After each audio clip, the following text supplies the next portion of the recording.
So, we are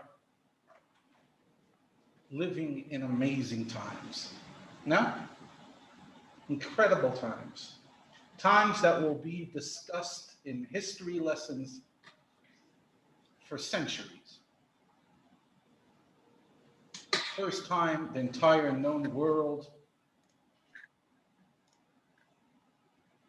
managed to just get into the same mess at the same time. Unbelievable, right? We're living through amazing times, unusual times.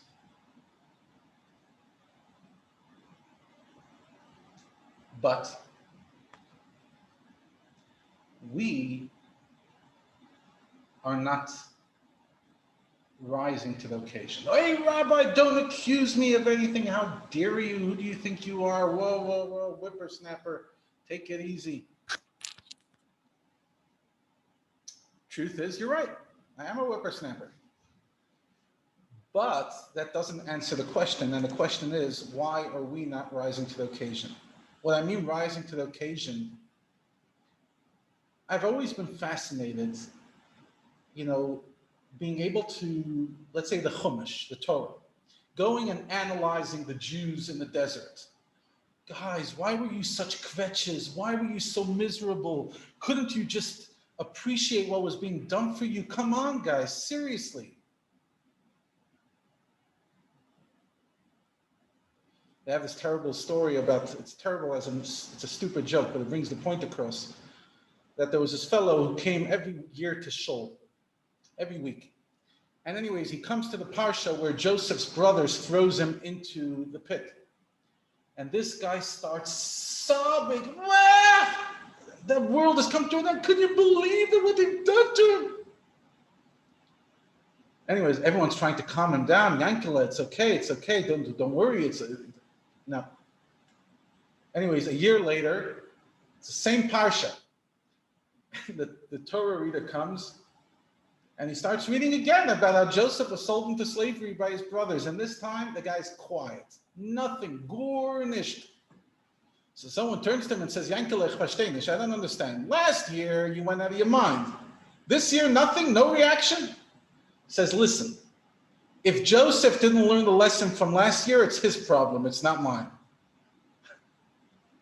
In other words, like, yeah, a story happened 3,000 years ago. It's happening today. But many of us try to think of yourself as a journalist interviewing you in 10 years' time. I know that's a bit of a stretch, but let's play imagination for a second, okay? It's 10 years from now, and the BBC invites you to share your recollections of an event, COVID. And of course, you talk about the lockdown and the fact that you couldn't kiss your grandchildren, and the fact that you and your husband wanted to kill each other, and all the stuff that you said. But then, at some stage, you say, okay, so how did you find inspiration during that time? It's always, that question always comes when they interview Holocaust survivors, when they interview any person that's been through a terrible challenge, they'll say, how did you do it?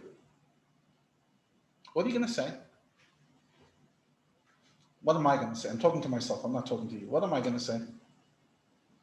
Well, I found inspiration. I learned to appreciate the gifts of my life I truly have. Okay, Rabbi Levi, thanks for the cliche. Anything else you want to tell us?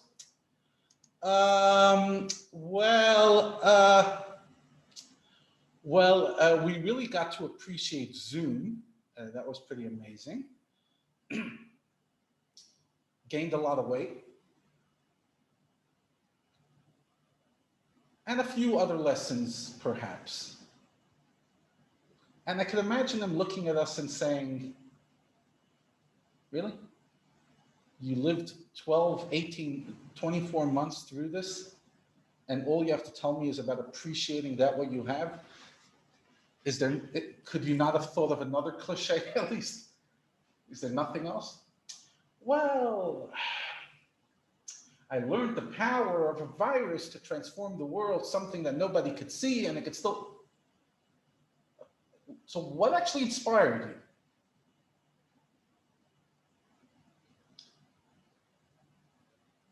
And that's my question. My question is, what's inspiring us? And the answer for too many of us is nothing.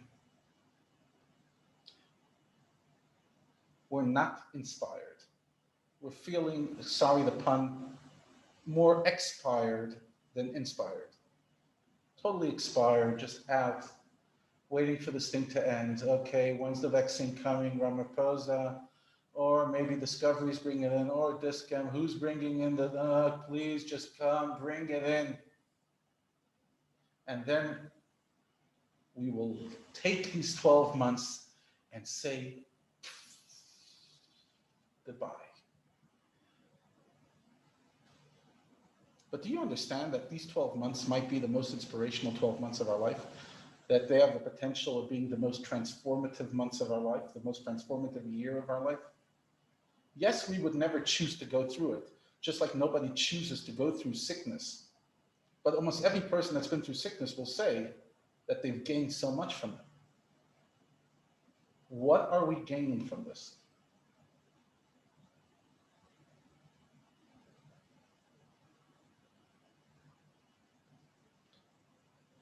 We have to gain from this. It's something that I've, especially this week as I got back, I spoke about it yesterday, I spoke about it on the radio today. I'm just like, I just walked into Woolies a few minutes ago, bumped into one of you, and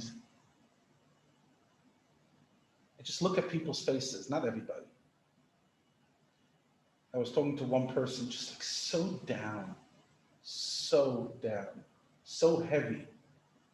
The energy has like weighed us, like we really feel a thickness. Last week in the Parsha we read that the ninth plague that God brought upon the Egyptians was the plague of darkness. And Rashi tells us, the basic commentary tells us that the plague was split into two, 3 days and 3 days. The first 3 days was extremely dark. But the second 3 days wasn't only dark, the dark became so thick that you couldn't move. So if you started that 72-hour period standing like this, you froze in place for 72 hours. Now, I always understood that story to be literal, but whatever, cute little story. Yeah, the Egyptians, our tormentors got frozen in place and they didn't move. But I think there's something much deeper. There's two levels of darkness that we fall into as human beings. Level one is a darkness that we don't see anything, but we still move. We don't have clarity, but we keep on living, we keep on fighting. We don't see what's coming at us, but we don't stop moving. But then there's a deeper level of darkness, which often happens once you allow the first darkness to consume you, and that is you enter a second darkness, which immobilizes you.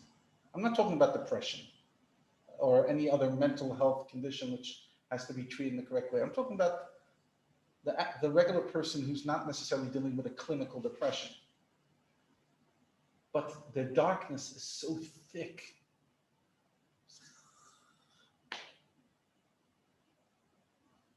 Just heavy, heavy, heavy, heavy, heavy.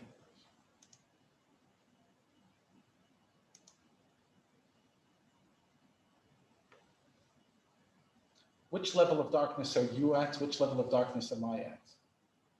Where are we at? We all know we're struggling without clarity. We all know that there's something we're not seeing. But my question is, have we allowed COVID to come into us so much that we actually not moving, just frozen in place, waiting for this tyranny to leave? Just frozen, immobile.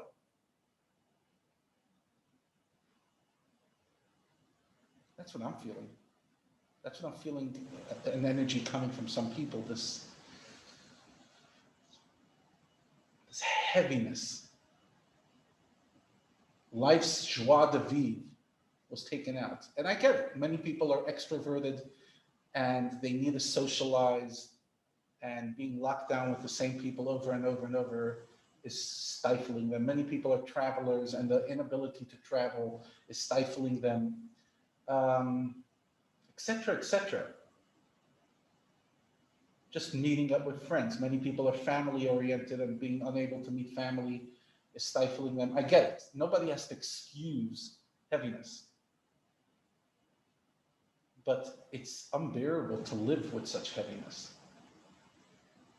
For those of you who grew up with a mom, a dad, a sibling, somebody who's always heavy, you just know that like how much that heaviness is like creates a thickness in the room and spills out on everybody.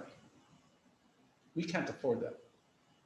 We have to make sure that even if we're in the dark from the plague, that the darkness should not immobilize us. Just because we don't see what's next doesn't mean we have to give in to this.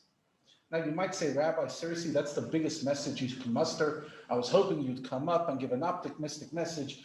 It's fantastic. It's amazing. The world is doing better than ever. And yes, there's amazing things about our world, but I'll be honest, I can only talk from where I'm at.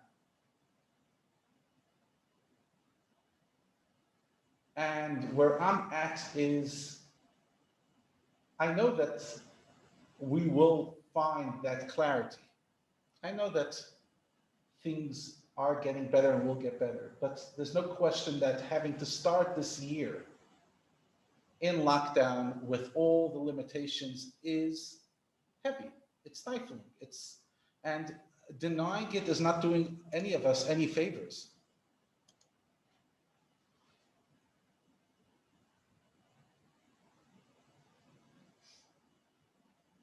Just accept how crazy it is, how big the challenge is, and then to say, but I will not allow it to immobilize me. Many of us, the way we cope with life is ignoring our emotions or ignoring the reality, or just trying to take the glass is half full. And there's tremendous room for that. But for me, the glass half full mindset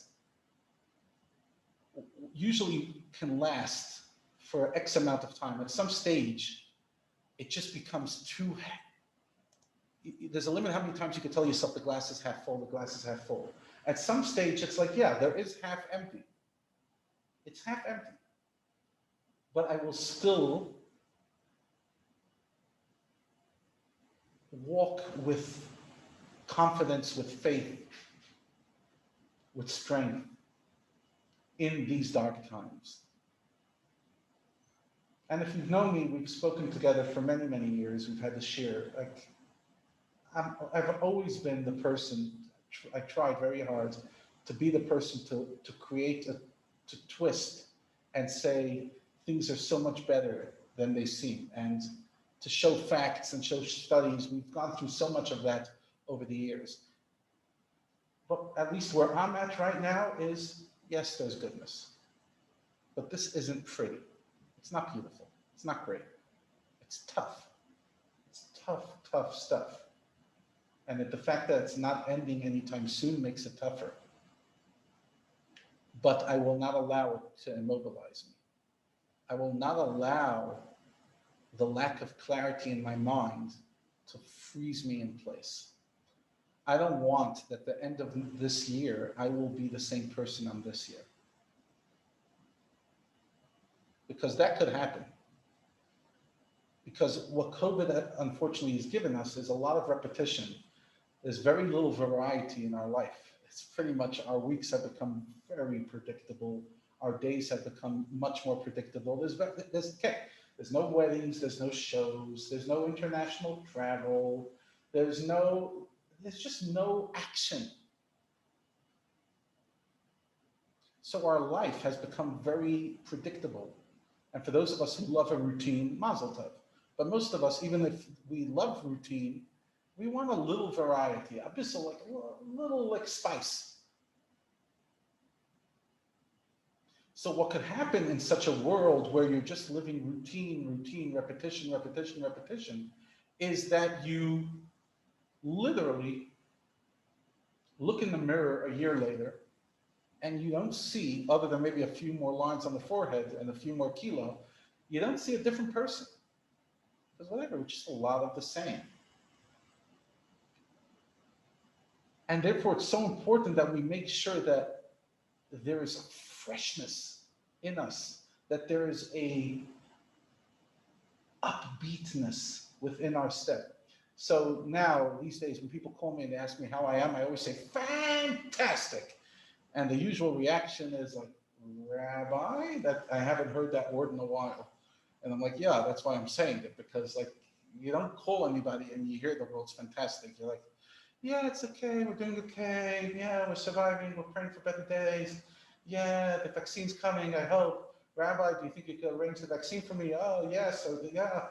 It's so sad. I haven't seen my family for so long. It's like, and again, I'm not judging. We're there. The pain's real. It's real stuff. But it is getting a bit boring when you call up and all you're hearing is the exact same thing. It's like when you call up your mother and like each time it's the same Megillah. At some stage you're like, can we talk about something else? Why didn't you come last year for Pesach? I'm sorry, Mom. Can we talk about something else? Please, just let's talk about anything. Or your cousin that can't stop talking about Trump, even though Trump's no longer, no, he's still president. No, even though he's no longer president. Just please. There was a few times when I just traveled to New York for a few weeks. And inevitably, every conversation comes to COVID and Trump. Somehow every conversation in America comes to those two things, at least as of a week ago. And every time there's a conversation, you have one person sitting around the dinner table, the Shabbat table, saying, please, no Trump and no COVID, please. And then we last for 5 seconds, then we go right back, right? It's becoming this, sit down at a table and they're talking about Trump. Sit down at a table and they're talking about COVID. And it does work, it doesn't work. Should you wear a mask, should you not wear a mask? Ba, ba, ba, ba, ba, ba, ba, ba. It's like, guys, nobody's changing their opinions, but even if we were changing opinions, it is so boring. We're not growing.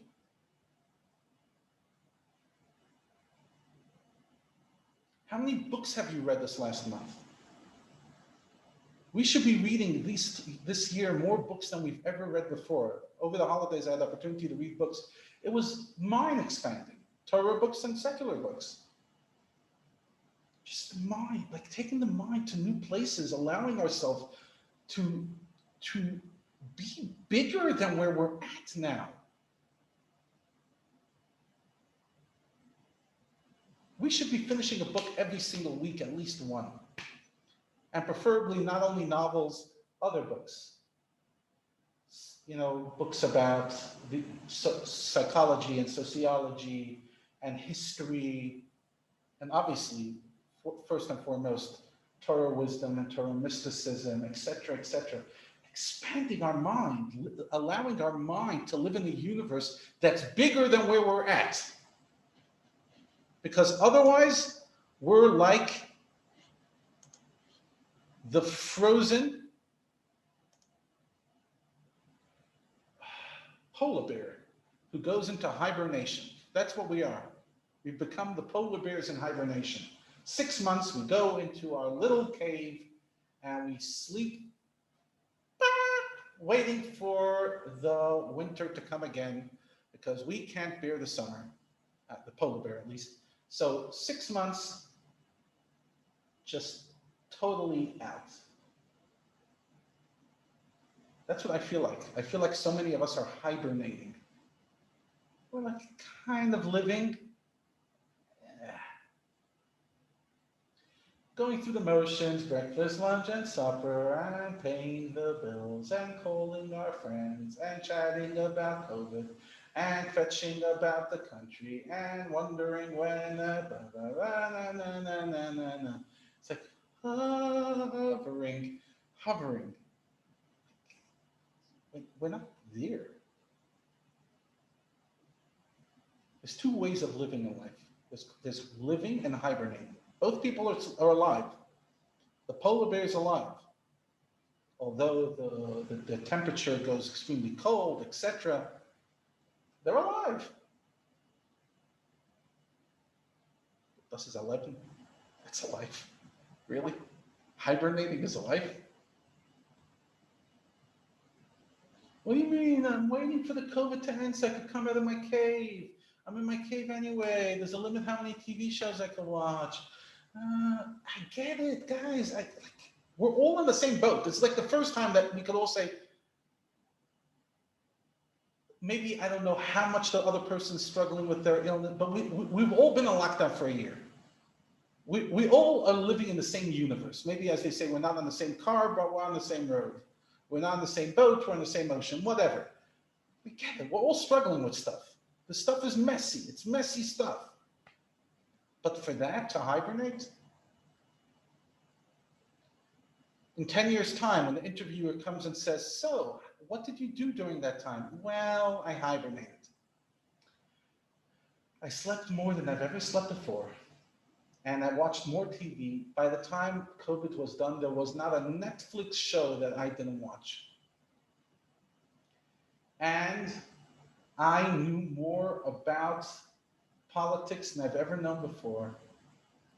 And I got involved not only in like international politics, I got involved in juicy local politics, got involved with this, you heard that scandal and that rabbi and that organization. I was so hibernated.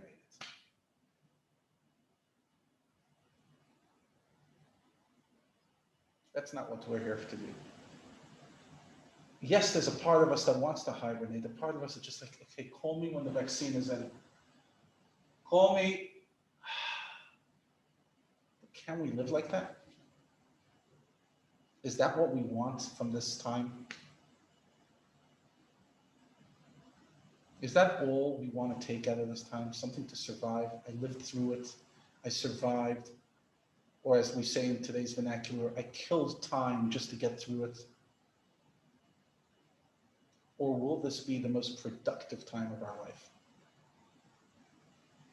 This can be the most productive part of time of each of our lives. We could focus on things and do them and be so productive if we choose to. I look back at the year and some of the things I'm so proud of the productivity. Some of the things I wish I was much more productive, but there's no question that what I learned this past year is you can actually be more productive in lockdown than in any other scenario. A lot of distractions are gone. Not necessarily distractions are bad. They could be great distractions, but they're gone. And now you have much more time to build what matters. So let's set ourselves a deal for 2021. Practically, I don't think we're having face-to-face shiurim in 2021. I don't see that happening. We're not going to have enough critical mass to be able to do that. So we're in for another year of this Zoom stuff. So let's make a deal with ourselves. While still hoping for better days, let's embrace the time we're in and choose to live, choose to fly, choose to fill the cup from half to full. Don't focus on the cup half full. Focus on the cup half empty and fill it. So that when this whole craziness is over, we'll be able to look back and say, you know what, it wasn't great. It was really challenging, but I'm so proud of how I dealt with it. Shkoyach, everybody, and thank you so much for joining.